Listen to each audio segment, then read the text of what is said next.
These are the people, if you have watched my previous episodes, these are the people who lived in the forests with the mountain gorillas before they were reallocated from these forests.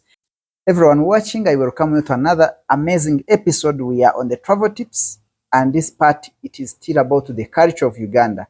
We are exploring the culture, and today we are about the Batwa and why they take forests as so sacred. So the question of today is, why are the forests so sacred to the Batwa people in Uganda?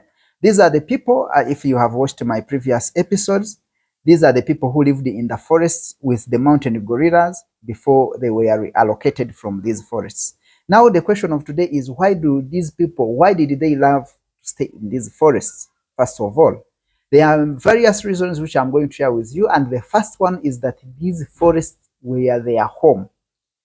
For the Batwa, the forest was their home. They would not see it as a place to visit. They could see it as a home that they could understand, or they knew every path. They knew every tree or every stream. Everything in the forest was familiar to them. So that's why they loved the forest. The second reason is because the forest fed them. Like, you can go to the market to buy things in the modern world. The Batwa people, they used the forest to get food. It was providing them food. It was providing them with honey, wild honey, mushroom, edible plants, small games, small animals, and many more. So for the Batwa, they understood the season. They knew where to get these foods, in which part of the forest, and all that. So it was their source of food. Then another reason why the Batwa valued forests more is because the forests were their pharmacy. From generations, they used to pass the information and the knowledge about the pharmaceutical or the plants that can cure different diseases. So they knew about these medicinal plants, and they could pass this information from generation to generation. So when the Batwa could fall sick, there was no need to go to the hospital. They would use some of these medicinal plants to treat themselves. Those who did not know, they could learn from others, and then they get this treatment from the plants which was in this forest, which is part of their life. So it's one of the reasons why the forests are so sacred, or were sacred to the Batwa people in Uganda. The other reason could be because the forests were their classroom.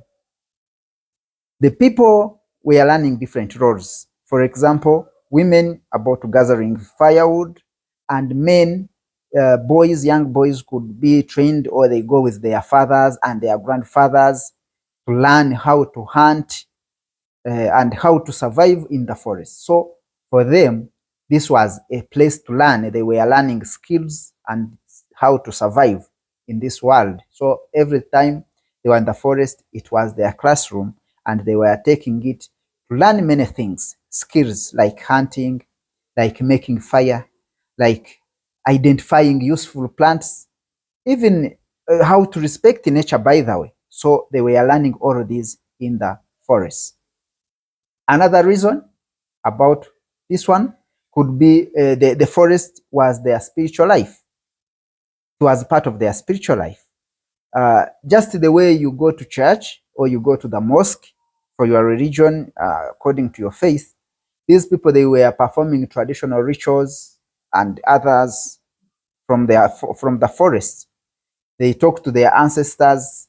They visit their ancestral places or where they bury them, and they talk to them. So it is part of their life, and spirituality was, of course, is part of them, and they used to use the forest as the place to improve or to work on their spiritual well-being.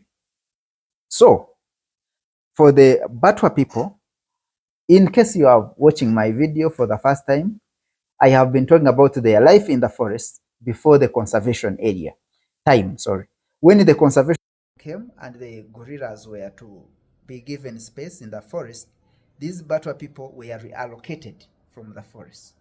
But up to now, or in that time, forests were not seen as the places to visit, it was their home. So when you are visiting the Batwa people, when you are going to track the gorillas in Bwindi or in Mugahinga Gorilla National Park here in Uganda, make sure that you get some time to learn about how these people, the Batwa, survived in the forest, how they were living with these gorillas, and how life was before the government reallocated them to other places to vacate the forests. Thank you so much. I hope you enjoy this episode about the Batwa. We continue learning more about the culture of Uganda and more tribes. And now, I hope that when you visit Uganda, you will not only see the wildlife, but you will have more time to interact with the local people of different tribes, different cultures, different languages, different traditions, and you will have a memorable experience by linking with these people and connecting with their history. Thank you so much, and see you in another episode.